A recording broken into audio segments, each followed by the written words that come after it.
Hey, so I think we can all agree that first impressions are pretty important. Whether that be applying for a job or meeting the girlfriend's parents for the first time. First impressions are everything. And it's no different when it comes to deer hunting and deer spending time on your land. Now I can think of a handful of circumstances where deer shifted in late season because of high quality food as the neighboring properties became scarce in that resource. Now, I'm gonna walk you through a couple different circumstances that I've personally experienced that I think can benefit you and help you pay attention to something that's really important that I don't hear a lot of guys talking about, but I think it's a huge area that you can capitalize on if you make a great first impression. So first and foremost, this is a buck we called the Wolf.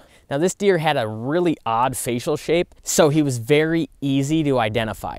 His characteristics were very unique. Now this deer spent a lot of time on the land. Guys, it's Gunnar. Look, if you like the video, like what you're seeing, but you still need more help, shoot me a message. I'll help you with whatever you need. I got your back for life. Now let's get back to the video.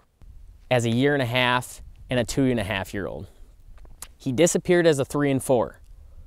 So I just wrote him off as dead. But December of his 4.5-year-old season, he decided to show back up. Now, he was only nocturnal, so I assumed that he was coming from a long ways away. He's traveling a long distance to get to this property. But when he got here, he decided he liked what he saw. Now, that's what I'm talking about when I'm saying make a good first impression. If you can give a deer low pressure, food, cover, breeding opportunities, and safety, he's going to want to spend a lot of time on your land because chances are the neighboring properties that he may or may not be living on right now, he's not getting that, or he's not getting that to the level that he desires. So that first time that he shows up, if you can give him those things and make a great first impression on him, he's going to immediately correlate that parcel with a spot that he wants to be at. Now, as you can imagine, that deer liked what he saw, what he had in this property. So fast forward to his 5.5-year-old season, guess what? He showed up in October. Now he was huntable. Why? Because we made an excellent first impression, we gave him everything he desired, and we made it night and day difference from where he was staying the previous years to what this area was. Now, so he wanted to spend a lot of time on this property after he experienced that safety, those breeding opportunities, that high quality food, the high quality cover, and the low pressure. That drove him to want to spend more time there because of those necessities that he had. Now, we never got a shot at this deer. He was very smart, he was high strung, very weary. That 5.5-year-old season, he slipped up one night in October, but that was the only opportunity we had at him just because he was so weary. Now I can think back to 2 more deer from last year. The first one, he was called Junior. Big 9-point last year. He showed up in late December, early January. Why? Because of the food source. Now, he spent a lot of time on this property last winter because the neighboring properties didn't have the high quality food. They didn't have the high quality cover. They didn't have the safety. Now, those are the main things a big buck is looking for.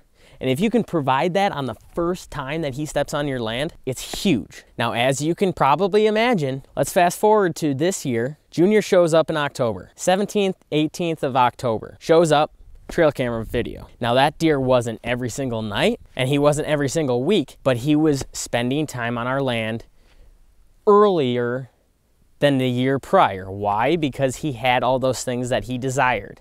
He knew this was a spot he could be at during his most susceptible time of the year, during the rut. And once you know it, my dad got a shot at him and made it count. Now that third deer, big 7-point, showed up last winter, early December, shows up, finds that high quality food he's looking for, finds that low pressure, finds that high quality cover. There's breeding opportunity, there's plenty of does around, and he sticks around. Spends the whole winter feeding on the high quality food, the greens, the standing grains. And just like the other 2, this deer shows up in October. I got eyes on him 2 or 3 different times.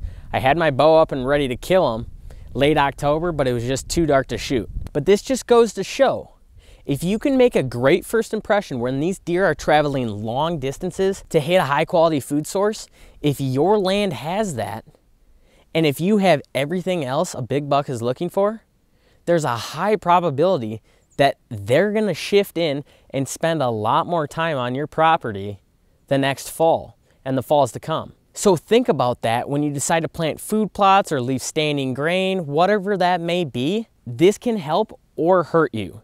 If you're attracting a lot of deer late season and big smart old bucks, if you don't have the cover, if your property is super high pressure, you're hunting it terribly, there's no good cover, and it's just dangerous in general, you're gonna really ruin your chances of sucking that buck in even during the rut the following year. But if you can enhance your property and create a safe haven, a sanctuary, everything that buck is looking for, and he shows up for the first time, he's gonna be like, wow, I wanna be here next year when it counts, when there's does and heat, when I need the high quality cover, when there's a lot of hunters, and when I'm really putting the feed bag on in the late season, this is where the food's gonna be. So start thinking about that as you're attracting these roamer deer late season.